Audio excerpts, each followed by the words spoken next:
အခုဖွင့်ထားတဲ့ email ရဲ့ site ကိုသိချင်တယ်ဆိုရင် email ထဲမှာရှိနေတဲ့ email site ဆိုတဲ့နေရာလေးမှာလာပြီးတော့ကြည့်လို့ရပါတယ်ဒီမှာဆိုလို့ရှိရင်တော့သူကဒီမှာ 8.8 inch အလျားရှိပြီးတော့ 9.5 inch အမြင့်ရှိပါတယ် resolution ကတော့82လို့ပြောပါတယ်တကယ်လို့ဒီ width ကိုမတို့ကထပ်ပြီးတော့ပြင်ကျင်သေးတယ်ဥပမာ 6 လို့ရိုက်ထည့်လိုက်မယ်ဆိုလို့ရှိရင်သူရဲ့ height က 3.95 ဖြစ်သွားမှာဖြစ်ပါတယ်ဒါကတော့ site ကိုပဲပြင်တာဖြစ်ပါတယ်တကယ်လို့ site ကိုရော resolution ကိုရောပြင်ကျင်တယ်ဆိုလို့ရှိရင်တော့ v-sample ဆိုတဲ့နေရာလေးမှာအမှတ်ဖြုတ်လိုက်ပါဒါဆိုရင်တော့ဒီမှာ 4 လို့ရိုက်ထည့်မယ်ဆိုရင်အလိုအလျောက် 4 siteဆိုရင်သူရဲ့ resolution က106လောက်ဖြစ်မယ်လို့သူကတခါတည်းဒီမှာလာပြီးတော့တွက်ချက်ပြီးတော့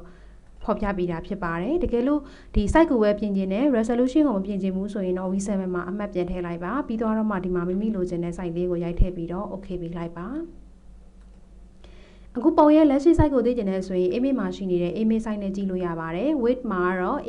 ပုံရဲ့အကျယ်ကိုဖော်ပြပြီးတော့ height မှာတော့ပုံရဲ့အမြင့်ကိုဖော်ပြတာဖြစ်ပါတယ်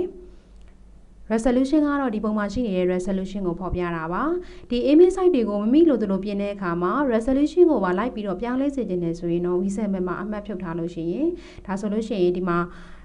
အကျယ်ကိုပြောင်းလိုက်တာနဲ့ကျန်တဲ့ဟာတွေကအလိုအလျောက်ပြောင်းလဲပြီးသွားမှာဖြစ်ပါတယ်